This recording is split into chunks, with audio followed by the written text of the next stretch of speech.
6 foot 2 inch का कद, ऊंचा माथा, सांवला रंग, इतालवी मुखकृति, तिरछी मुस्कुराहट, नए स्टाइल का चश्मा, कनपुरिया टशन और बातों में विनोद भाव आदि सब कुछ तो है सक्सेना जी के पास, जो महिलाओं को उनसे निकटता बढ़ाने को मजबूर कर देता है।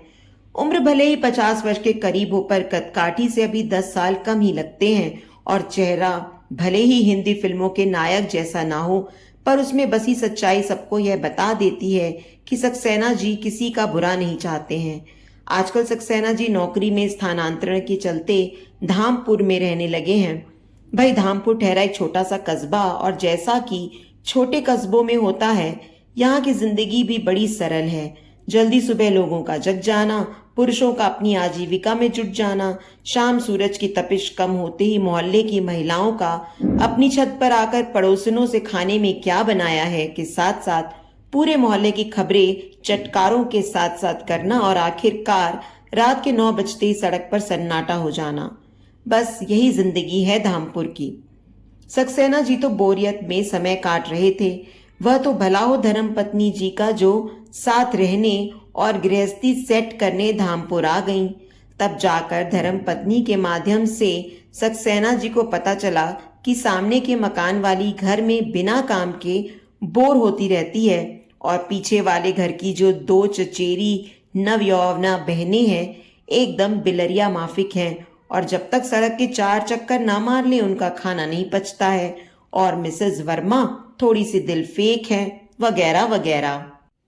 मकान मालकिन ने आते ही घर में लगे आम के पेड़ से एक डलिया आम दिए, और साथ साथ यह भी बता दिया कि सामने किराने की दुकान वाली का पंडित से, और बगल में ढेर सारे कुत्ते पालने वाली शुक्लाइन का अपने किराएदार से चक्कर चल रहा है। सक्सेना जी तो भौचक रह गए कि कैसे इतना छोटा कस्बा इतना जीवंत हो सकता है, और फिर चेहरे पर उनके एक मुस्कान तैर गई। अब वैवाहिक जीवन के इतने वर्षों बाद उन्हें यह समझ आ पाया कि आपने भले ही देश दुनिया की तमाम खबरें याद करके प्रतियोगिता परीक्षाएं पास कर ली हों, पर ये धर्म पत्नियां ही हैं जो मोहल्ले की सूचनाओं से पुरुषों को अपडेट रख सकती हैं। सक्सेना जी को मुस्कुराते हुए देख धर्मपत्नी जी ने अपनी बड़ी बड़ी गोल आंखों को नचाकर नसीहत दी कि अपने काम से काम रखना और मोहल्ले की लड़कियों व भाभियों से दूरी रहना, वरना तिल का ताल बनते यहाँ देर नहीं लगेगी। वैसे भी मिसेस वर्मा आपको बड़े स्टाइल से देखती हैं, और मुझसे कह रही थी कि अच्छा हुआ आप आ गईं, वरना भाई साहब को तो बहुत बोरियत होती होगी, जैसे बोरियत मिटाने को वे ही उत्सुक हों। धर्मपत्नी के आने से अब सक्सेना जी की जिंदगी भी आसान हो गई। होटलों के खाने से मुक्ति मिल घर का भोजन मिलने लगा उन्हें, और शाम को पत्नी से अपने पैर दबवाते दबवाते टेलीविजन देखते हुए सोने का सुख। धामपुर जैसे छोटे कस्बे में इससे बढ़कर जिंदगी और कितनी आसान हो सकती थी कि सुबह उठने के बाद बालकनी में बैठ अपने जीवन साथी के साथ कड़क चाय की चुस्कियां लेने का समय मिल जाए। बालकनी के सामने सड़क पर गन्ना समिति का कार्यालय है, जो पेड़ पौधों से भरपूर होने की वजह से आंखों को प्रकृति का महत्व समझाते हुए एक अलग ही सुकून देता है। एक मिनी जंगल ही कह लीजिए, इतने पेड़ हैं यहाँ, और इन पेड़ों पर पक्षियों की चहचहाहट, कोयल की कूक, तितलियों की मटर गश्ती, चील के एक परिवार की गुंडागर्दी करती आवाजें, सब कुछ तो था यहाँ जो प्रकृति से आपको जोड़कर रख सकता है। अजी साहब, कानपुर में तो यह सब देखने के लिए टिकट लेकर चिड़ियाघर ही जाना पड़ जाता, पर प्रकृति से इतना जुड़ाव महसूस तब भी नहीं हो पाता। उसके ऊपर सुबह की चाय के समय बालकनी में बैठकर मोहल्ले वालों से नमस्कार भी हो जाता है। कुछ लोग तो सुबह के रेगुलर ही हैं, जैसे सामने वाली मोना की मम्मी, परचून वाले ताऊ, दूध वाला बनवारी, और कूड़ा बिनने वाली एक हड्डी की मैला कुचैला कपड़ा पहने एक अनाम किशोरी, जिसको सक्सेना जी की धर्मपत्नी ने पतर सुटकी नाम दिया है। कानपुर में रहकर तो रविवार को बालकनी में साथ बैठ चाय ही पी लें, यह भी कम ही संभव हो पाता था। बहरहाल सक्सेना जी की गृहस्थी सज गई, और धर्मपत्नी का धामपुर प्रवास समाप्त होने का समय आ गया। सरकारी विद्यालय में धर्मपत्नी जी प्रधानाचार्या हैं। अवकाश खत्म हो गया तो विरह की बेला भी आ गई। ट्रेन में बैठकर धर्मपत्नी जी की आंखों की कोर गीली हो चली थी। सक्सेना जी का भी गला रूंधा था और वे ट्रेन की चाल के साथ यथासंभव पदचाल कर रेंगती ट्रेन में बैठी पत्नी को जाता हुआ देख विदा कर घर वापस पहुंच गए।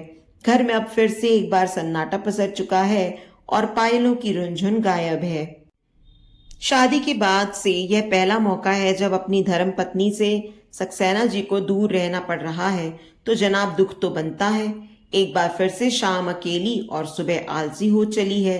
हाँ, सुबह बालकनी में बैठकर चाय की चुस्कियां लेते हुए नाश्ता करने की ऐसी आदत पड़ी है कि यही एक काम ऐसा बचा है जिसको सक्सेना जी अभी भी तत्परता से करते हैं। भला हो व्हाट्सएप का कि चाय के साथ वीडियो कॉल चल रही होती है और दूसरी तरफ धर्म पत्नी जी फोन पर मुस्कुराते हुए गुड मॉर्निंग कर लेती हैं। अंडे उबालते हैं सक्सेना जी नाश्ते में ब्रेड के साथ खाने के लिए, तो धर्म पत्नी जी हर बार याद दिलाती हैं कि अंडे की सिर्फ सफेदी खानी है, बीच का पीला हिस्सा नहीं, वरना कोलेस्ट्रॉल की शिकायत जो थोड़ी थोड़ी शुरू हो चुकी है घर जमा लेगी शरीर में। सक्सेना जी स्वयं भी स्वास्थ्य के प्रति जागरूक हैं, सो अंडे में से पीला हिस्सा निकालकर प्रोटीन वाला सफेद हिस्सा ही नमक व पिसी काली मिर्च डालकर खाते हैं और साथ में नीचे गली से गुजरने वाले लोगों से नमस्कार भी होता रहता है। गली के कुत्ते शुक्र मनाते हैं मुए कोलेस्ट्रॉल का कि अब उनको रोज ही अंडे का पीला हिस्सा मिलता है खाने को, और वह भी उबला हुआ। वहीं कूड़ा बीनने वाली किशोरी पतर सुटकी अपनी दुर्बल काया पर कूड़े की एक बड़ी सी गठरी लिए कूड़ा बीनती है और रोज की तरह कूड़ा बीनने के बाद ताऊ की दुकान से 5 रुपए वाला एक बन खरीद कमर में खोस लेती है। फिर फुटपाथ पर गठरी रख सुस्ताते हुए बन खाकर सड़क के हैंडपंप से पानी पीती और अपनी राह चल देती। पता नहीं गली के कुत्तों को इन कूड़ा बीनने वालियों से क्या दुश्मनी होती है कि उनको देखते ही ये ऐसे भौंकने लगते हैं जैसे पिछले 7 जन्मों की दुश्मनी हो। एक बारगी अपने जानी दुश्मन बिल्लियों को ये माफ कर दें, पर बंदरों और कूड़ा बीनने वालों को तो गली के बाहर पहुंचाकर ही ये दम लेते हैं। इसलिए जब तक ये कुत्ते अंडे का पीला हिस्सा खाने के लालच में मुंह उठाकर सक्सेना जी को घूरते रहने में व्यस्त रहते हैं, कूड़ा बीनने वाली पतर सुटकी शांति से गली पार कर लेती है। बस अब यही रूटीन बचा है सक्सेना जी की सुबह का।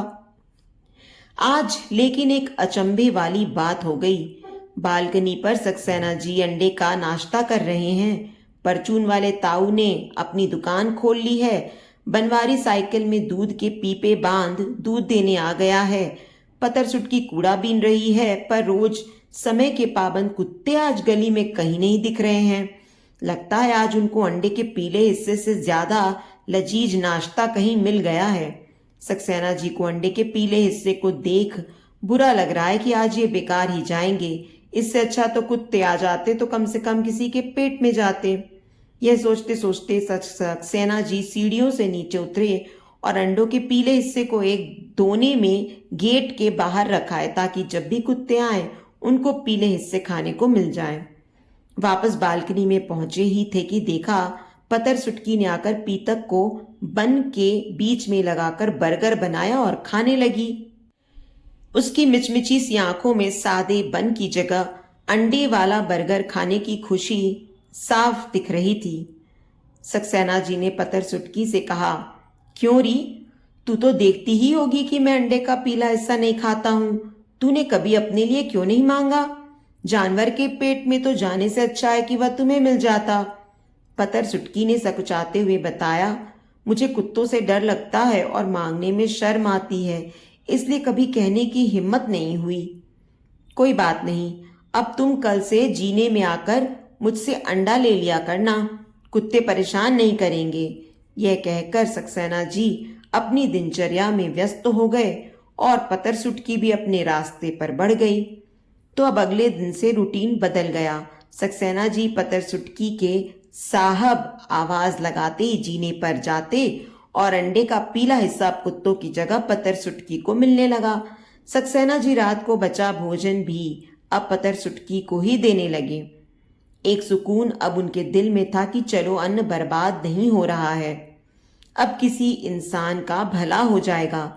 ऐसे तो अन्न खराब नहीं होता, किसी न किसी का ग्रास बनता ही है, फिर चाहे वह मनुष्य हो या कोई सूक्ष्म जीव। लेकिन किसी इंसान के पेट में चला जाए तो अन्न उगाने वाले किसान की मेहनत सफल रहती है।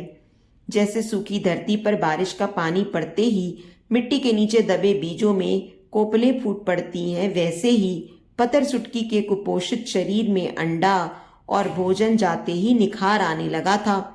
मिचमिचाई सी आंखें सक्सेना जी के प्रति कृतज्ञता के भाव में अब बड़ी दिखने लगी थीं और पिचके हुए गाल अब फूलने लगे थे। चेहरे पर भरे हुए पेट का सुकून झलकने लगा था।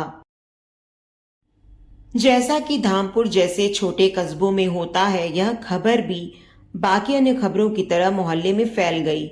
समय बीता तो धीरे धीरे तिल का ताड़ और राई का पहाड़ भी बनने लगा।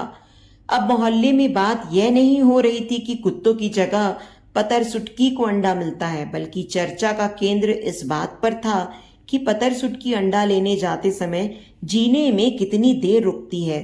सक्सेना जी और उसके बीच इतनी देर में क्या क्या होता है और क्या हो पाता होगा। और सबसे बड़ी बात यह कि सक्सेना जी का इस दरियादिली के पीछे का छिपा वाला मकसद क्या हो सकता है। मिसेस वर्मा ने मोहल्ले में अपने गुप्त सूत्रों के माध्यम से पता करके बताया कि शरीफों के इस मोहल्ले में बाहर से आने वाले सक्सेना जी जरूर पत्नी न होने के चलते चक्कर चलाने की कोशिश कर रहे हैं। पता नहीं इस कूड़ा बीनने वाली में क्या है जो सक्सेना जी इसके पीछे पड़े हैं। मिसेज वर्मा द्वारा बालों को पीछे करते हुए मोहल्ले की महिलाओं से प्रश्न दागा गया। उत्तर में परचून वाले ताऊ ने ताई से मुंह से पल्लू निकालकर अपने अनुभवों का निचोड़ सांझ किया कि मर्द होते ही ऐसे हैं, इनके जब आग लगती है तो ये शक्ल और उम्र नहीं देखते। मौका देख शुक्लाइन ने अपने पशु प्रेम को जाहिर किया कि इससे तो कुत्तों को ही अंडा मिल जाता। इंसान तो अपनी खुराक का इंतजाम कहीं ना कहीं से कर ही लेता है, पर बेजबान क्या करे। हाय हाय, अब तो इस मोहल्ले में शरीफों का सांस लेना दूभर हो जाएगा। एक आंख दबाकर मिसेस वर्मा ने जो यह कहा तो बाकी औरतें हंस पड़ी। ऐसे तो कोई बात नहीं थी, पर सक्सेना जी की मकान मालकिन को यह चुभ गई। आखिरकार सक्सेना जी रहते तो उन्हीं के मकान में हैं। वह कहते हैं ना कि बात फैली है तो दूर तलक जाएगी। तो साहब यह बात भी दूर तक चलते चलते मोबाइल के माध्यम से सक्सेना जी की श्रीमती तक पहुंच ही गई। मकान मालकिन ने श्रीमती सक्सेना की शुभचिंतक होने के नाते मोहल्ले की बातों को हमराज किया और सलाह दी कि पतियों को टाइट रखने की जरूरत होती है। फिर क्या था, ट्रिंग ट्रिंग ट्रिंग, आखिरकार सक्सेना जी के फोन की घंटी बज ही गई। समझाया था ना कि मोहल्ले की लड़कियों से दूर रहो, परोपकार करना था तो क्या वही पतर सुटकी मिली आपको। अब देखो पीठ पीछे क्या क्या बातें चल रही हैं मोहल्ले में। मैं आपको जानती हूं तो मुझे आप पर विश्वास है, पर वह कहते हैं ना कि बद अच्छा और बदनाम बुरा, तो मुफ्त की बदनामी मोल क्यों ले रहे हो। श्रीमती जी का पारा 7वें आसमान पर था और बिना सांस लिए धारा प्रवाह में उन्होंने सक्सेना जी को फोन पर ही अच्छे से दुनियादारी की हकीकत समझा दी। सक्सेना जी अपनी सफाई में सिर्फ इतना बोल पाए, मैं तो पतर सुटकी का असली नाम तक नहीं जानता, बाकी तो बहुत दूर की बातें हैं। लेकिन श्रीमती जी की बात में भी दम था।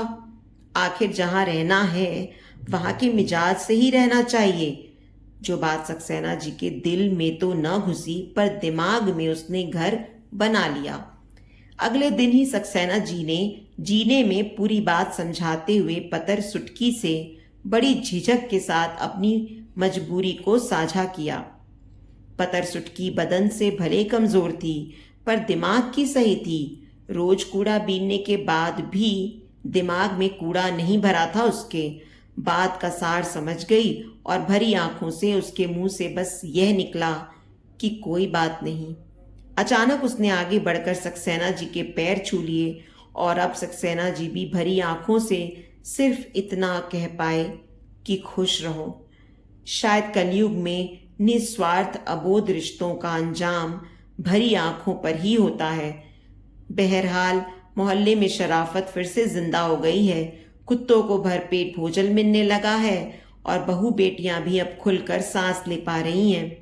ताऊ दुकान खोल चुके हैं, मोना घर के बाहर झाड़ू लगा रही है, दूध वाला आ चुका है, पतर सुटकी आज भी 5 रुपए वाला बन कमर में खोसे कूड़ा बिन रही है। बस सक्सेना जी अब छज्जे पर बैठकर नाश्ता नहीं कर पा रहे हैं। पतर सुटकी, जिसका सही नाम उनको आज भी नहीं पता, से निगाह मिलाने का डर जो है कि कैसे किसी को पोषित इंसान के सामने अंडे की सफेदी का नाश्ता कर पाने की विलासिता को वे जी पाएंगे। तो दोस्तों, उम्मीद करती हूँ आपको आज की हमारी एक कहानी पसंद आई होगी। कहानी पसंद आई है तो वीडियो को लाइक और शेयर करें। चैनल पर नए हैं तो चैनल को सब्सक्राइब करें और हाँ, नोटिफिकेशन बेल को ज़रूर दबाएं ताकि अगली अपडेट सबसे पहले आपको मिले।